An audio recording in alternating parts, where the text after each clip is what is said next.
నా పేరు Srikanth. First time మీరు మన ఛానల్ చూస్తే సబ్స్క్రైబ్ చేస్తారని మనస్ఫూర్తిగా కోరుకుంటున్నా. ఇక విషయంలోకి వెళ్తే, వైఎస్ఆర్ కాంగ్రెస్ పార్టీ ఒక విషయాన్ని అనుకుంటే దాన్ని బలంగా ప్రజల్లో తీసుకెళ్ళటానికి దశల వారీగా ఆ స్కీమ్ను అమలు చేసేటువంటి ప్రొసీడింగ్ పనిలో ఉంటుంది. ఇప్పుడు తాజాగా వాళ్ళు చెప్పేది ఏంటి, డిఎస్సి నోటిఫికేషన్ తర్వాత డిఎస్సిలో పెద్ద ఎత్తున అక్రమాలు జరిగాయి. నిన్నటి దాకా వాళ్ళు చెప్తున్న మాటలు.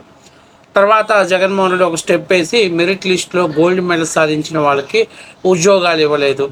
సో దానికి ఏదైతే వాళ్ళు చెప్తున్నారో దానికి మళ్ళీ ఐఏఎస్ ఆఫీసర్లంతా కూడా ఎక్స్ప్లెనేషన్స్ ఇచ్చేస్తారు. అయినప్పటికీ తాజాగా ఇప్పుడు ఐఏఎస్లు చెప్తున్నారు కాబట్టి ఇప్పుడు కొత్తగా ఇంకొక ఐఏఎస్ ఆఫీసర్ని వైఎస్ఆర్సీపీ పార్టీ తరఫున దింపాడు. ఆయన చెప్తున్నాడు, ఈ స్పోర్ట్స్ కోటా కావచ్చు, లేకపోతే వీళ్ళు ఇచ్చినటువంటి జీవోల రిక్రూట్మెంట్ అనేది ఎక్కడా ట్రాన్స్పరెన్సీ లేదు, నాకైతే అనుమానంగానే ఉంది, జరిగినట్టు అనుమానంగానే ఉంది అని అంటూ ఆయన ఇంకొక మాట మాట్లాడాడు.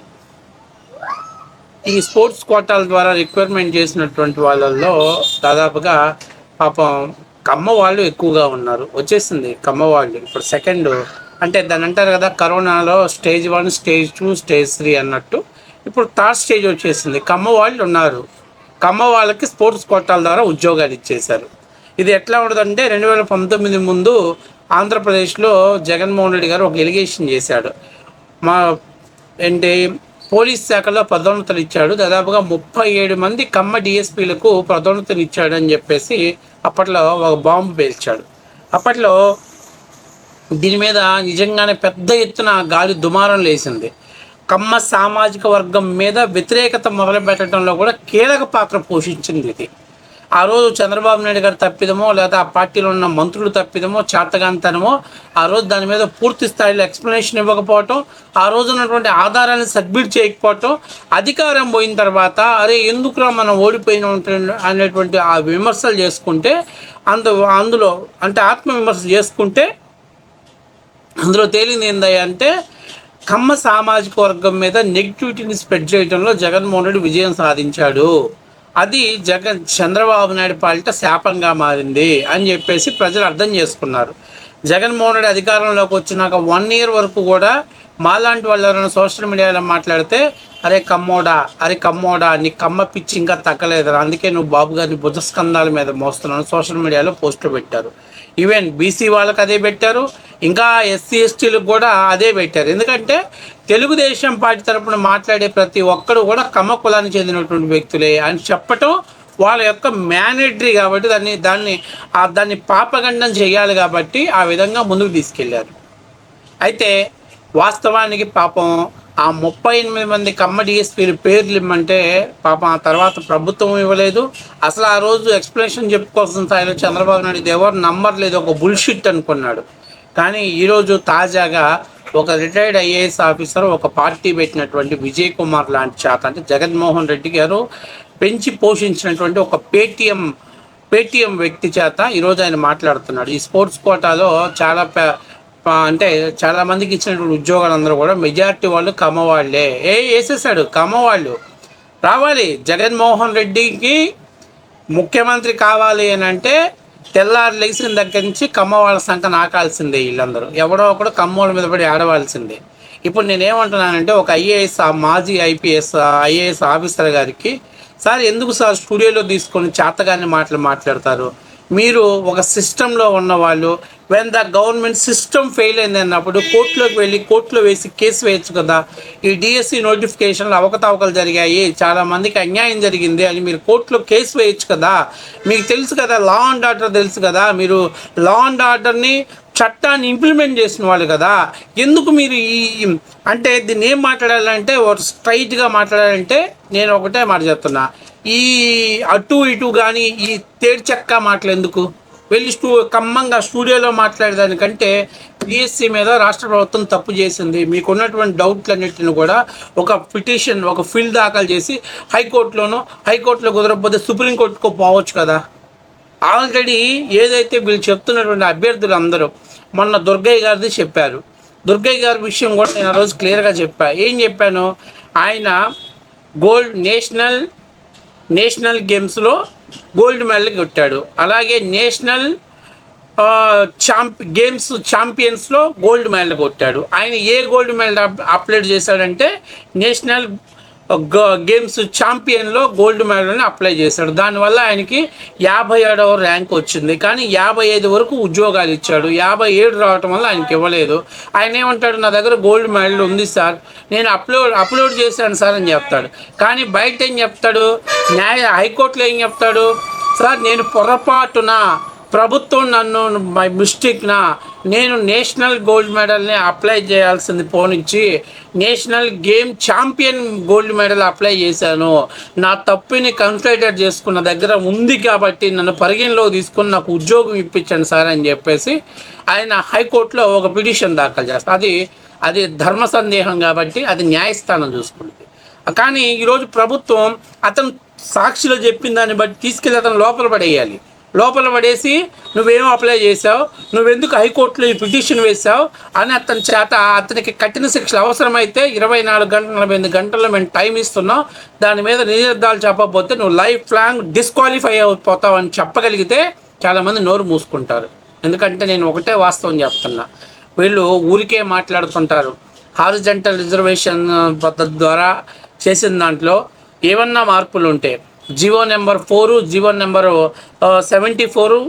74కి ఈక్వల్గా ఉంటుంది, దాంట్లో పెద్దగా చేంజెస్ లేవు అని కూడా తీసుకొస్తే వీళ్ళు ఏమంటారు, ఇంటర్షిప్ ఛాంపియన్షిప్లో కూడా ఉద్యోగాలు ఇచ్చారు. తీయమని చెప్పండి, డేటా తీవయ్యా, ఊరికే గుడ్డగాల్చి మీద వేయటం ఎందుకు? ఇదిగో వీడికి వచ్చేసింది, వీడికి కోటాలో ఎందుకు ఇచ్చారు, పలాని వ్యక్తిని డిస్క్వాలిఫై చేయమని మీరు హైకోర్టులో పిటిషన్ దాఖలు చేయొచ్చు కదా.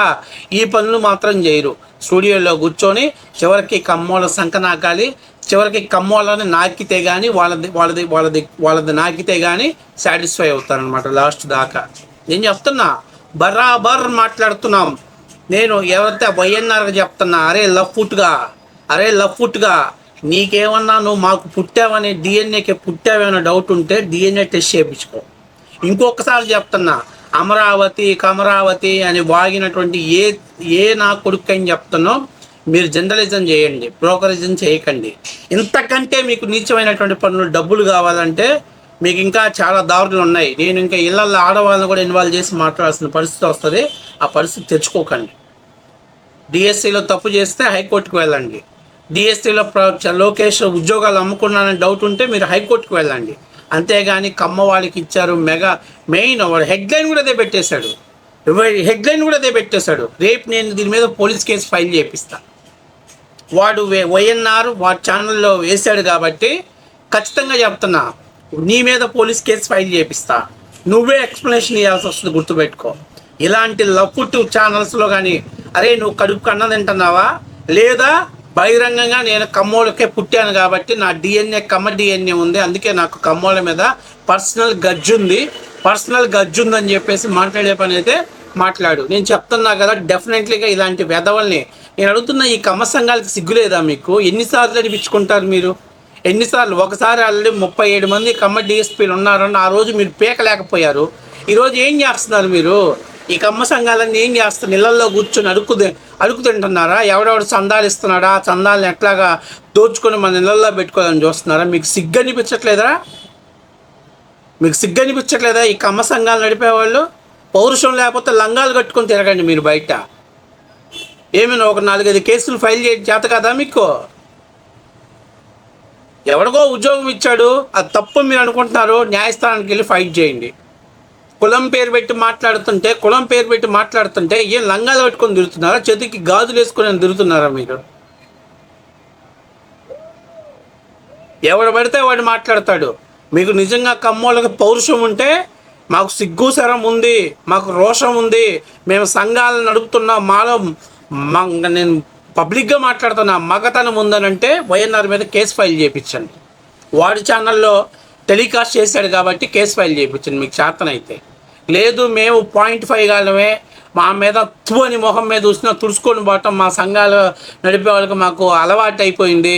ఎందుకంటే మేము మా కమ్మోడు ఇచ్చే చందాలను నొక్కేసి ఇళ్ళల్లో పెట్టుకొని మా కుటుంబాలు చక్కదిద్దుకుంటున్నాం తప్ప నుంచి మేమేం చేయట్లేదు, చేయని చేతగాని సన్నాసులు అనుకుంటే మీ ఇష్టం, మీరు అలాగే ఉండండి, ఇబ్బంది లేదు. రేపు నుంచి ప్రతి గజ్జు కుక్క, ప్రతి ఊర కుక్క బయటకు వచ్చి మాట్లాడింది. ఇది వాస్తవ విషయం. నేను చెప్తున్నా, నిజంగా చెప్తున్నా. వైఎన్ఆర్ నీకు కమ్మ కులం మీద ఏదో ప్రత్యేకమైనటువంటి అక్కుస ఉంది. బహుశా నీ డిఎన్ఏ చెక్ చేయించుకో, నాకు డౌట్గా ఉంది. నీకు అదే బాధగా ఉంది. నేను చెప్తున్నా, సిగ్గుండాలి నీకు, సిగ్గుండాలి. ఇంకొకసారి నేను చాలాసార్లు చూసా. కమరావతి పెట్టరే, పెట్టవై పెట్టుకోపో, ఏం భయం ఏంటి? 70 సార్లు చెప్పాడు ఆయన కమరావతి అని. ఎన్నికల ముందు వైసీపీ సోషల్ మీడియా మొత్తం కూర్చుంది. ఒక్క రేణుకా చౌదరి మాట్లాడిందని మీరు చెప్తున్నారు. అంతకుముందు 700 సార్లు మాట్లాడారు, వాళ్ళు సోషల్ మీడియాలో పబ్లిసిటీ చేశారు. ఆ రోజు ఏమైంది మీకు? Even be careful.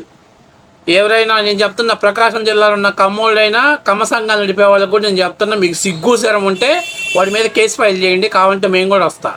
వాడు ఎక్స్ప్లెనేషన్ ఇవ్వాలి, ఇక్కడ తీసుకురావాలి. వాడు ఎన్నిసార్లు ఎలిగేషన్ చేస్తారు, ఎన్నిసార్లు ఫ్రాడ్ ఎలిగేషన్ చేస్తారు? అరే భయ్, తప్పు ఉందంటే కోర్టుకు వెళ్ళినట్టు మీ దగ్గర ఉన్న ఆధారాలను తీసుకెళ్ళి సబ్మిట్ చేయండి. న్యాయస్థానం వెరిఫై చేసి, తప్పు అంటే మెగా డిఎస్సీ కాదు, ఏదైనా మొత్తం రద్దు చేసే రైట్ న్యాయస్థానానికి ఉంది. ఓడి అమరావతిని తరలించాలని చూసిన జగన్మోహన్ రెడ్డినే, ఏది నువ్వు తరలించేది నా బోడీ, ఏడే ఉండాలిరా నా బోడీ అని చెప్పి ఆపలేదా? ఆపింది కదా హైకోర్టు. అంత పవర్ఫుల్ న్యాయస్థానంతో పెట్టుకుంటే ఎవడైనా బోడీనే. కాబట్టి నేను చెప్తుంది అదే. మీకు దమ్ము ధైర్యం ఉంటే న్యాయస్థానానికి పోయి తలుపు తట్టండి. నష్టపోయిన డిఎస్సీ అభ్యర్థుల తరపున పోరాడండి. తప్పుడు ఆరోపణలు చేసిన తప్పు లేదు. ప్రభుత్వం మీద చేయండి, అది వేరేగా ఉంటుంది. కులం పేరు మీదగా చేస్తే ఒక్కొక్కడికి చెప్తున్నా, ఇవాళ చాలామంది కమ్మవాళ్ళు కూడా మీరు ఆలోచన చేసుకోవాలి. ఏమో లేదు, తన పని తను చేసుకునేది ప్రజలు నమ్ముతారనుకుంటే ఇలాంటి తప్పుడు విషయాలు అందరూ కింద కామెంట్లు కొంతమంది పెట్టారు. అరే బాబు, చంద్రబాబు నాయుడు కమ్మోళ్ళని ఉద్ధరించింది ఏమి లేదు. జగన్మోహన్ రెడ్డి అయ్యానో కాస్త కూస్తో రెడ్లు బాగుపడ్డారు. అర్థమైందా? మేము బిచాన ఎత్తుకొని రోడ్ల మీద పడ్డాం. ఆయన ఒక డైరెక్టర్ పోస్ట్ ఇచ్చేటప్పుడు కూడా దాంట్లో క్యాస్ట్ ఈక్వేషన్ చూస్తున్నాడు. ఇది వాస్తవ విషయం. దాంట్లో బీసీలకు ఎంతమందికి ఇవ్వాలి, అరే అది 20,000 కూడా రావు, దాంట్లో ఏమి బెనిఫిట్ ఉండదో దాంట్లో కూడా క్యాస్ట్ ఈక్వేషన్ చూసి ఇస్తున్నారు. అది దాన్ని బట్టి మీరు అర్థం చేసుకోవాలి. కాబట్టి చంద్రబాబు నాయుడు భయపడిన నాళ్ళు ఇలాంటి చెంచాగాళ్ళు రోజుకు ఒక ఉదాంతం తీసుకొస్తూనే ఉంటారు. కమ్మ సంఘం వాళ్ళ నోళ్ళు ఇప్పనంత వరకు ఇలాంటి గొట్టంగాళ్ళు రోజుకు ఒక మ్యాటర్ తీసుకొచ్చి మాట్లాడుతూనే ఉంటారు.